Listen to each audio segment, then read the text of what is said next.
Hi, this is Zachary and Elizabeth, and thanks for tuning in to Simply Enough. If you're liking our podcast, we'd love it if you'd share with your friends and family. And then rate and review to raise our visibility and spread the message of enoughness. We love you, and remember, you are simply enough. Just as you are. Period. Welcome to Simply Enough, where we celebrate you. Because you are enough. Just as you are. Period. Episode 15. I can't believe we're here. One of my favorite topics is forgiveness. Forgiveness is forgive, actually a gift for yourself. For 9 years, I just lived with just this weight on my shoulders and pit in my stomach, an attempt to find a point of peace for myself. When really it's just letting go, releasing, and feeling peace. Mark Twain wrote, "Forgiveness is the fragrance the violet releases on the heel that crushed it." Hello, everybody, and welcome to Simply Enough, and episode 15. I can't believe we're here, 15. And some of you may notice, the viewers, the proud viewers, I don't have a hat on today because boy got his hair cut, which I'm so excited about. Anyway, I am Mr. Zachary Leonard. I'm Dr. Elizabeth Ignacio. Hello. And we cannot believe that we are here at episode 15 with all of you. So thank you for listening and sticking with us and being part of our Simply Enough family. We are so blessed. Yes, thank you for allowing us to celebrate the small victories. It's important to celebrate small victories along the way, as opposed to some huge elusive goal. So thank you, everybody. It's been a process. It's been a journey, and it will continue to be. So thank you, everybody, for being with us. I'm actually going to kind of kick off the episode. This is my faux attempt, but it's off of last week's episode where we talked a lot about, fear of rejection, especially if that's kind of what you're used to or what feels familiar is people not showing up. And then from talking about, that feeling of rejection or the fear of rejection because of people not showing up, sometimes that poison of resentment can be circulating and percolating only within oneself because, often the person that didn't show up isn't showing up for your resentment either. And so you're just the only one suffering from the resentment. And on the flip side, then, to that negative emotion and self-harming sentiment of resentment, one of my favorite topics is forgiveness. And by the way, it's not one of my favorite topics because I'm good at it. It's definitely something that I often have to coach myself and remind myself of the grace of forgiveness. But I wanted to talk about that, if that's okay, because I think whereas resentment is self-harming, forgiveness is forgive, actually a gift for yourself. It's actually not really about the other person at the end of the day. Forgiveness is really for oneself, that gift to oneself of releasing hurt or anger or resentment. And I know that at the last episode, we talked about your processes of your life journey in terms of coming out or people not showing up quite how you were hoping. I imagine that would therefore take a tremendous amount of forgiveness to move past that. And I was wondering if you could share with us that journey. Absolutely. I'm going to speak about a very specific person and a very specific moment. And for those of you that listen that are part of my family, this is a conversation that I've had openly with my dad. It's about my dad. If you talk to Uncle Bobby or whoever, you just know that this is something he and I have talked through, and I'm not speaking out of turn in that regard. I've had a very up and down relationship with my father, and especially when I was coming out, but now we are in a beautiful place in our relationship, largely due to forgiveness. And I cannot stress enough just how much your reframing of forgiveness is actually a gift for yourself has helped me understand what changed in our relationship, because I knew that it changed. I just didn't really know why. And now I understand why. So here's the story. So I came out to my parents actually on June 21st or whatever, the longest day of the year, sunlight wise. And it was a difficult conversation. And my dad didn't really talk to me for 9 years. And when I say he didn't talk to me, I mean, things were cordial or polite. Like I returned home from college, or I visited or whatnot, and there were pleasantries, but it was very cold. It was very distant, and it was actually very difficult for the rest of my family because they could all feel it. And like if we were in the living room and we were watching a TV show and a commercial for Will and Grace came on, everybody's shoulders kind of went up because they're like, oh, is dad going to get mad? What's Zach's reaction going to be? And during those 9 years, I was really resentful at my father, very resentful. I was resentful because he didn't show up in the conversation the way that I wanted, and that I had expected or hoped that he would respond a certain way, and he didn't. And for 9 years, I just lived with just this weight on my shoulders and pit in my stomach that my relationship with my father wasn't the way that I had wanted it to be. And so fast forward to June of 2009. So I came out in 2000, and then now 9 years later in June 2009. And I'm about to get married. I'm going to get married in August of 2009. And I want my parents to be there, but I don't know if they're going to be there. And I also don't want my father to be in attendance if I'm going to be worried about his response to the wedding. That's supposed to be one of the happiest days of a person's life. And I didn't want to constantly be thinking about his reaction to me holding my husband's hand or kissing my husband or the vows or people affirming our love and all of that. And I didn't want that for me. I didn't want that for my guests. I didn't want that for my husband. I didn't want that for the day. So it was Father's Day. It's a big deal in my family. They have a big golf tournament and everything. And I hadn't been there for quite a few years. So I flew out to California and I spent the weekend with my family. And it was the day before I was going to fly back. And I wanted to have this conversation with my dad, basically to say, it's okay. You don't have to be there. And I wouldn't say that I recognize that it was a moment of forgiveness, but I think it was just a moment of peace for me to say, I see our relationship and I understand it now, and I'm okay with the way it is. Even though deep down, I would say that I still wanted, that relationship with my dad where we were open and we could talk about things. So also, and I'm not, a stranger to crying on this show, but this moment in my life always gets me a little choked up. So my dad was out watering the lawn, and I walked outside. I was, going to be flying in a couple hours, and so I knew I needed to have the conversation. And I just said, Dad, can I talk to you for a minute? And he said, sure. I said, we got the wedding coming up, and I just want you to know it's okay if you're not there, if it's too uncomfortable for you, and I don't want you to be there if you don't want to be there. But if you are going to be there, I want to know that you're fully supportive, because I don't want to be worrying about your opinion. I don't want to be worrying about your thinking. I don't want to be worrying about you on that day. I want this to be a day about us. And he paused for a minute and he said, well, of course I'm going to be there. And I said, you are? And he said, yeah. No, I want to be there for you and Kevin, and I want to be there to show you that I support you. So of course I started crying, right? Because that's what I had wanted or what I had hoped for. And I also put it out there. I was saying what it was, right? And he was telling me about how his sister, my Aunt Mary, who's just a freaking rock star, was the one that really talked him through what he was thinking and feeling about having a queer son, and et cetera, et cetera. And then, of course, the little boy in me, as he's talking, and I just said, Dad, I want more than anything to know that you're proud of me. I need to know that you're proud of me. Okay. So big moment. And of course he said that he was. And so it was a transformational moment in our relationship. But prior to that, and getting back to forgiveness and resentment, I carried 9 years worth of negative feelings about what happened when I came out, and my dad's reaction, and his own process of understanding this and understanding his son, and expectations about what he thought his son was supposed to be versus now what his son is, and et cetera, et cetera. And I realized that in that, in the time leading up to my wedding, I had actually stepped into a place of acknowledgement of myself and what I needed.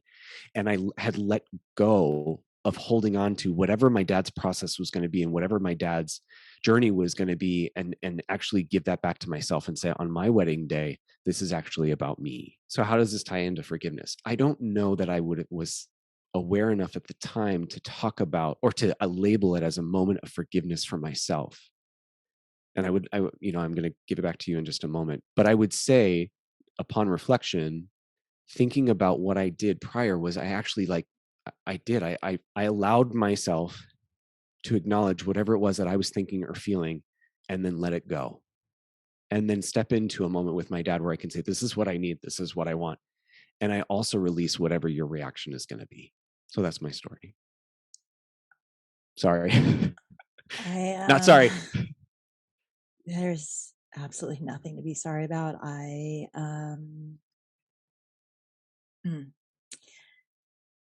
My heart is racing. My blood pressure, I can just feel I'm like gonna stroke out right now just because I am so filled with emotion for you. Mm. I cannot believe the vulnerability and authenticity. If I may just honor that right now and point that out to everybody right now, that you led us into your life that way and shared that moment. Lessons aside and podcast aside, just thank you for being you and for showing and sharing you with me and with all of us.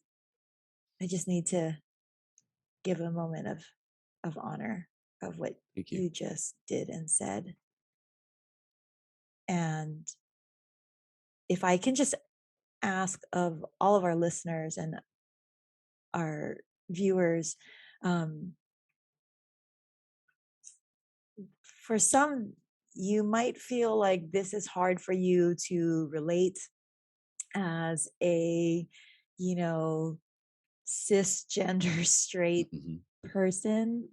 But the whole point of this podcast episode is how we're all on a journey and how there's actually more similarities and there are differences. Mhm. And there is something in Zachary's story that perhaps in a different way, different circumstances, but still resonate similarly in Mhm. terms of vulnerability and emotion. And if we can all just kind of sit with that right now and tap into that, um, and empathize with that, I think that's just how we become a greater community and a Mhm. greater humanity. Whether that makes that into the podcast or not, I'm sorry, that was preachy, but that was so powerful what you just shared. I almost have lost my train of thought relative to forgiveness. Um, but actually, again, your life, Zachary, is just so illustrative of what we have talked about between you and I, and what we want to share with people relative to forgiveness is, yes, ultimately it is a gift for oneself. It's not about the other person. You're releasing your expectations, or hurt or anger, uh, was a gift to yourself. And a couple things on that. One reason why you might not have recognized that as a quintessential moment of forgiveness, which it was, is because we so often, whether it's because of our religious upbringing, and I specify religious, not spiritual or not godlike, because religion Right. is very man made with man rules and man. Yeah, I don't mean, by Yeah. the way, man versus woman. I just mean, human versus Human, right. divine, not human versus divine, that our religious experience and expectation of what forgiveness is what Pope John Paul did, which was the person who tried to assassinate him. He went to visit in prison, and I believe Right. he might have Right. even, washed his feet. And so Mhm. we feel like, or we've been trained to think that forgiveness is this big magnanimous act, Mhm. of embracing. And what you and I have talked about in the past is, forgiveness is a gift for yourself. Just because you forgive someone doesn't mean you got to invite them over for dinner. It doesn't mean that all, Right. all is well and we restart right where we left off, or that we restart at all. It's just, I'm no longer swallowing this poison from the snake bite of the hurt. Mhm. And it doesn't mean that we continue forward. I think a magnanimous act of forgiveness is just the thought of I release you and I wish you well, but we go our Mhm. different ways. Yeah. So that's probably why it didn't seem like a moment of forgiveness, because we have put meaning Mhm. um, on the word forgiveness and our expectations of what that's supposed to look like. When Right. really what forgiveness is exactly the very words you described, which was you felt peace. Mhm. Because again, forgiveness is about you and it is for you, that gift for you. You felt peace, and that's what forgiveness is. And then when you claimed for yourself that from this moment forward, I want the wedding to be like this, and I don't want to have to worry about you, and I don't have to want to be concerned about if you're going to accept me or not, and how are you going to behave. Of course it's going to be about you. When you forgive Mhm. somebody else, it ultimately is about you. Yeah. And secondly, of course it's going to be about you because you are living your life. Why would you put yourself as a secondary role in somebody else's story? The longer that you hold on to resentment or expectation or trying to prove to somebody, see how good I turned out to be, or that sort of proving for the other person, or not going to an event because that person's going to be there, and Right. and that person's going to be honored and glorified, so I don't want to be a part of that.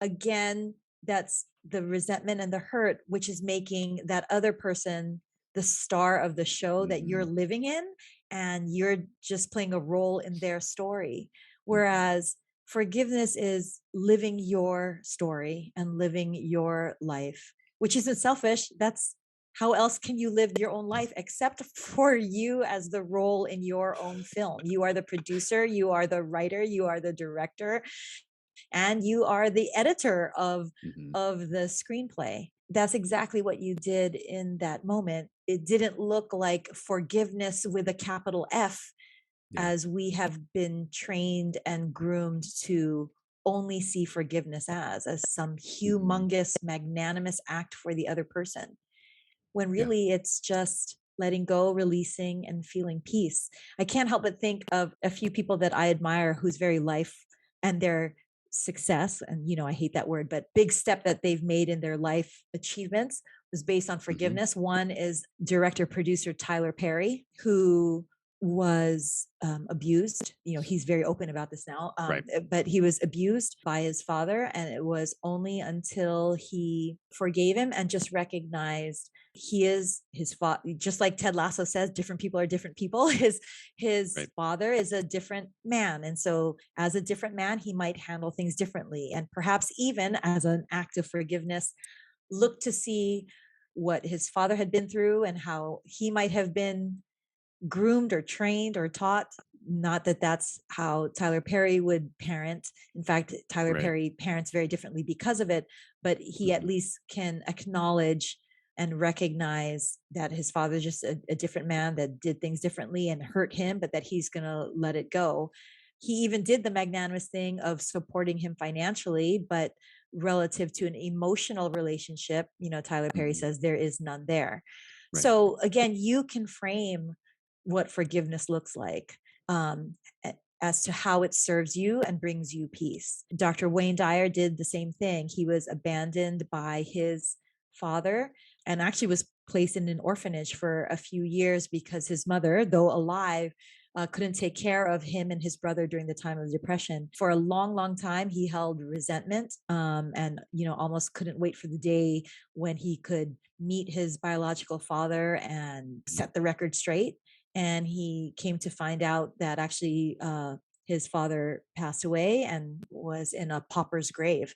And Dr. Wayne Dyer actually went to his father's grave with the sole intent of urinating on it, actually, Wow. and saying Wow. everything that he wanted to say. But in a moment of grace and divine intervention, he describes that he was overcome with emotion and feeling, and decided that he was just going to forgive his father and say, wherever you are now, I just wish you well, that I'm no longer going to carry this with me. And a couple weeks later, he went into a hotel room to write his first of many bestsellers. And he says that everything flowed out of him to write that bestseller, and his life changed because of that.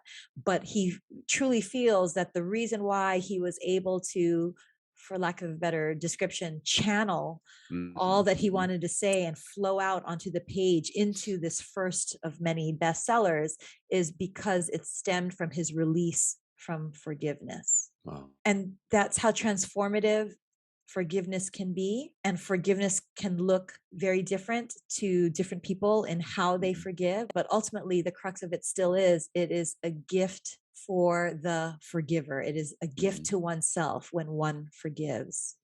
And letting go, again, I'm sorry that I'm just having verbal diarrhea of saying so much about it. But like I said, this is one of my favorite topics, is forgiveness. In letting go of the hurt and the resentment and forgiving the other person, again, it doesn't necessarily mean you have to hug them and invite them over to dinner. You don't even have to have this conversation with them. Again, Dr. Wayne Dyer, forgave at his father's grave. So it's not even having closure, that ever so desired closure that people look for and cling onto old failed relationships because they didn't have closure. You give yourself closure when you let go and forgive. And if that person has already walked or walks out of your life, if you happen to have a face-to-face moment of forgiveness, Bishop T.D. Jakes has a fantastic sermon of, when somebody walks, let them walk. When somebody goes, let them go. Because if they are walking and if they are going, then that just means they are never meant to be a part of your destiny as they are. Perhaps things can change and things can improve. But if they walk and if they want to go, let them go. Because they're not a part of your destiny as they are. And that's part of forgiveness also, is recognizing, let them go if that's what is necessary to give you peace, because that peace is forgiveness.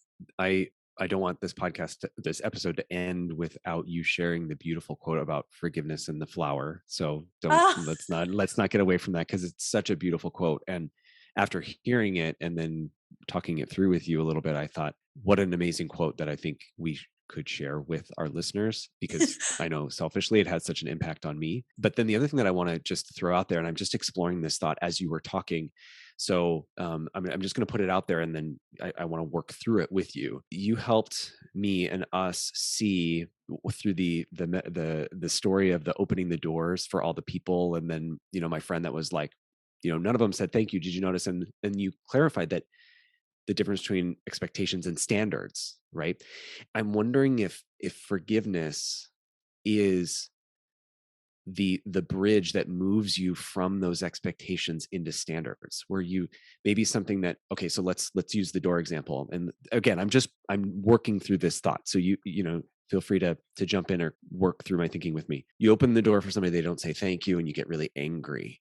But in the moment of then saying, okay, well, going forward, I'm either not going to open the door for anybody ever again because I don't want that, or I am going to open it, but I'm going to try not to care if they say thank you or not thank you. I feel like forgiveness has a role in that transfer, in that bridge where you move from expectation to standard, that you also gain clarity about what it is you will accept or not accept. And that becomes more reflection on you than it is on the other person. What are your thoughts there?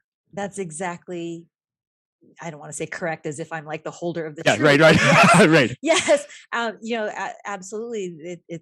They're correlated, or they're the same, even to say, because it does become about you as opposed to others, which is expectations. Is you have a void and you are wanting somebody else to do something or to be something to fill that void. And that is the expectations. But because you're placing that role or that power in the screenplay, in the other person. That is Mhm. why expectations are resentments under construction, because the script of your life that you're writing is based on somebody else's starring Mhm. role. So with standards, yes, that is where you show up with, this is what matters to me. It matters to me that I hold the door open because I feel good when I do that, and I know that I Mhm. appreciate when somebody else does that. So I'm going to do it because it is an act that I appreciate. But whether it is appreciated matters not at all, Mhm. Mhm. because then it becomes the ownership of what matters to you. You then become the starring role of your own Mhm. story, which I just have to keep saying again and again, that is not selfish. How else Right. can you live your life? It is your story. And that's the same thing with forgiveness. And with forgiveness and giving yourself peace, just like with standards, knowing what your standards are, ironically, it is the opposite of selfish, because that's how you yourself show up more authentically Yeah. and more vulnerably, without it being an act of courage or bravery, because that is Right. just how you now live your life, is you show Right. up. And when you show up, yes, that is vulnerability, but there doesn't have to be anything brave or courageous about it, because you are now secure in who you are, that it doesn't matter if, when you are vulnerable, it is not received as quote expected, because there are no Right. longer expectations. It is just you living your life. So yes, very much so.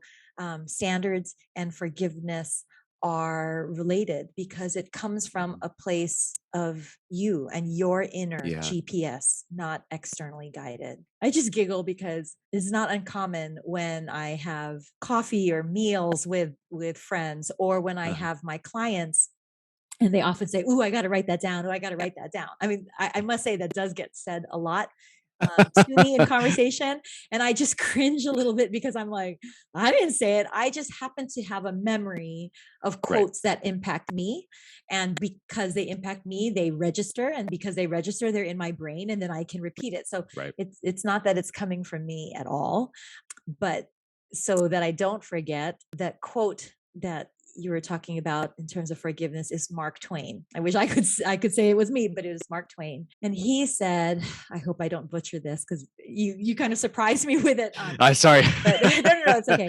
But It's Mark Twain wrote, "Forgiveness is the fragrance the violet releases on the heel that crushed it."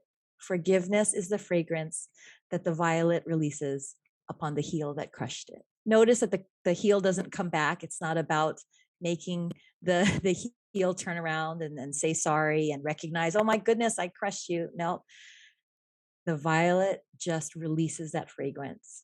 We have that power too, to release what's in us, just because of who we are. It is yeah. who we are and how we are. Kind of in a very, very previous episode, when we talk about when we are pressured and when we are squeezed, just like the Yep. orange, when the orange Yep. is pressed and squeezed, what comes out? Orange juice, because that's Mhm. what's inside it. The same thing, Mhm. when we are pressured, when we are squeezed, when we are, what is inside us that comes out. And can we get ourselves to a place as one's self? Can we bring ourselves to a place of forgiveness? Mhm. Is that what's inside us? And again, it's not about whatever is demonstrative that we do or say to the other person. Right. Forgiveness is what the fragrance we allow out of us, because it's what's Mhm. in us and a part of us. That's who we are. Mhm. We are loving, forgiving people. Doesn't mean that we're going to invite them back to dinner. I always have to No, keep and bringing I that up, because no. No, in the same way that it's important that delineation between standards and expectations. If if in opening the door for people and they don't say thank you, it's okay to say I'm not going to do this anymore. Right. right. In the same way that it's okay to say I'm not going to invite you over for dinner, or it's okay for you to be the person to walk away from an unhealthy relationship or an imbalance, Absolutely. as we talked about. That is all Absolutely. okay. It is. Yeah. You just So don't carry the resentment, that poison with yep. you as you walk.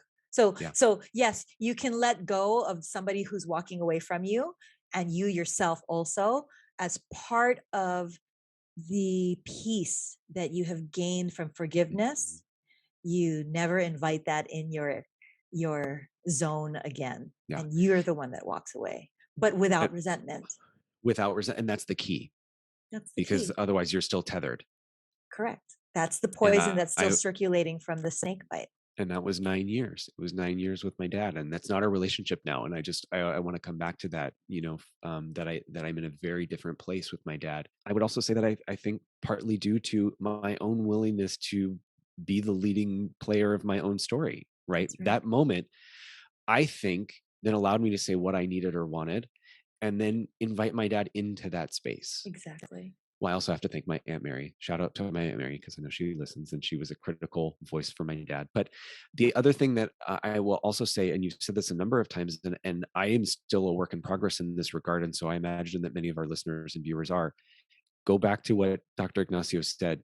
You are the leading player of your own story. You can't get into a place of forgiveness unless you establish that first. I mean, you have to see yourself. What did you say? The editor, the producer, the actor, the director, like all of it. Yes. all of it. The casting director, who is going to be the lead role. And again, for all of the people who immediately make themselves small and think that casting yourself in the leading role is selfish, we just have to keep pointing out there is no other way. That is the law of nature.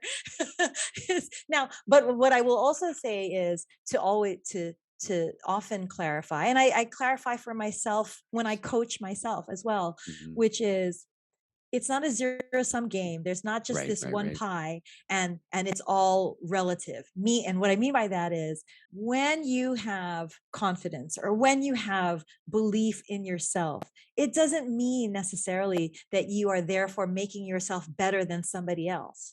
Right. It just means you have love and compassion and value of oneself. It doesn't mean over somebody else, but it also means that you are not less than somebody else either. Right. That's why so many people are so quick to be like, well, I don't want to be selfish and I don't want to think just for myself. And again, it's just, well, how else can you show up other than yourself? So be your best self. And when you are your best self, it doesn't mean that your best self is better than anybody else, or somebody else's best self is better than you. Let us all truly aspire to show up as our best selves. That made me think of, we've been talking about forgiveness as the idea of, quote unquote, giving it to somebody else. But if we can just take a couple of minutes to think about forgiveness as wanting it from somebody. If you recognize that you've done wrong, or you've made a choice or whatever that you wish you could go back and change, that feeling in the pit of your stomach of wanting, we see this in like movies all the time, like, I need you to forgive me. I need you to forgive me. This idea of wanting forgiveness from somebody else. So can we talk just a little bit about that moment of sitting with something internally that just is hard for you to realize that you did to somebody else, and then wanting them to say, but I forgive you? If we peel away the layers of that pit in your stomach feeling that you just talked about, and we talked about how when you have peace, that is when you're truly aligned with your inner best self, or your inner GPS, or you're aligned with your divine self. So that's peace. Whenever there is discomfort or disease, it is because you are away from what is your inner divine best self. I know this is sounding woo-woo, but it's just the best way that I can explain it. So that pit in your stomach when you're wanting forgiveness, interestingly, isn't so much about receiving the forgiveness from somebody else. That pit in your stomach is you knowing that you behaved, acted, made a choice, made a decision that was not aligned with who you are and your best self. So that's number one, when you have to recognize that about yourself and your role. And that's that pit in the stomach. And then if in giving you peace, you want to reach out to the other person so that you are acknowledging that you were wrong, or could have made a better choice, or could have made a better decision. Again, that still comes back to you and not the other person granting you forgiveness. Because truth be told, that other person, if I wronged that person and that person doesn't want to forgive me, that is very much their prerogative. There are many things I wouldn't blame somebody for not forgiving me, to be perfectly honest. I'm human, and I regret very few things in life except my regrets of if I have hurt or harmed Right. somebody's feelings or emotions or sense of Right. self. So that other person, it is very much their prerogative of whether or not they want to forgive me or not.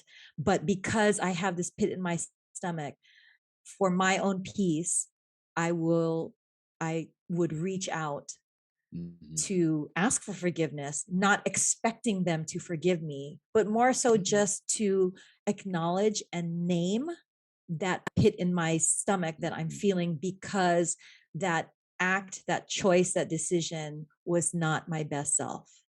Yeah. And then what comes from that is my peace of knowing I owned what I did wrong. I owned it Yeah.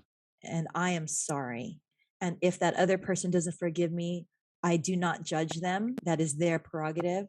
But then in owning my wrongdoing, I can at that point ask for forgiveness of myself Mhm. to liberate myself from that pit in my stomach. Yeah. It's the denial of the wrongdoing that is that pit in the stomach, and in one's own denial hoping the other person's forgiveness is going to relieve you of that ownership. Yeah. Yeah. That's the difference. Does that make sense? It's It makes total circuitous, but I sense. hope it makes Yeah. sense. No, it definitely makes sense. And again, we know Zach has no problem going there and being completely vulnerable. I'm going into a conversation soon with somebody, and I know in the pit of my stomach that I was not making choices and showing up for this person in alignment with who I am. I have really wrestled with how to have the conversation because this person is open to talking to me, which is beautiful, what I want to say, and ultimately what I would ask for. And you just helped me with that. So yes, it makes total sense because it's directly applicable to what I need to do or what I want to do for somebody else. Because like you, there are many things in my life, many choices that I've made that I understand now. Okay, upon reflection, there might have been different choices, but I don't regret them. The biggest regrets that I have in life are the times that I've hurt somebody. Those are so salient in my mind because there's such a departure from who I am and who I know myself to be. They are just constantly present, right? If I need to retrieve them, they're right there. And this is one of those moments, but I can go into that moment with this person with clarity of thought, clarity of forgiveness, and an attempt to find a point of peace for myself. And that's, I think, what we would all want. Yes. And when the more that we fill ourselves and embody this peace and this alignment with our best self, that's again how we show up best Yeah. for others. And even, dare I say, model for others. And I just think, again, that the rising tide lifts all ships, that if we can try to show up that way, what a greater community, Yeah. society, humanity we could all be, because we would then all be closer to our best self. Forgiveness is such a gift to oneself. Which is again not at all how it's given to us or portrayed to us or whatnot. So I just Correct. think that just that statement alone, coupled with Mark Twain's quote, which you are a messenger of, you are a deliverer of, and I think that alone is something to acknowledge you for. So thank you for being a vessel to then share it with others. Just positing that thought and reframing and changing the way that I see forgiveness. I can think of 5 different situations in my life right now that I can directly apply that to. So when we think about this podcast and we get towards the end of the episode and we have takeaways, I have so many that I can turn around and say, forgiveness is actually a gift for me.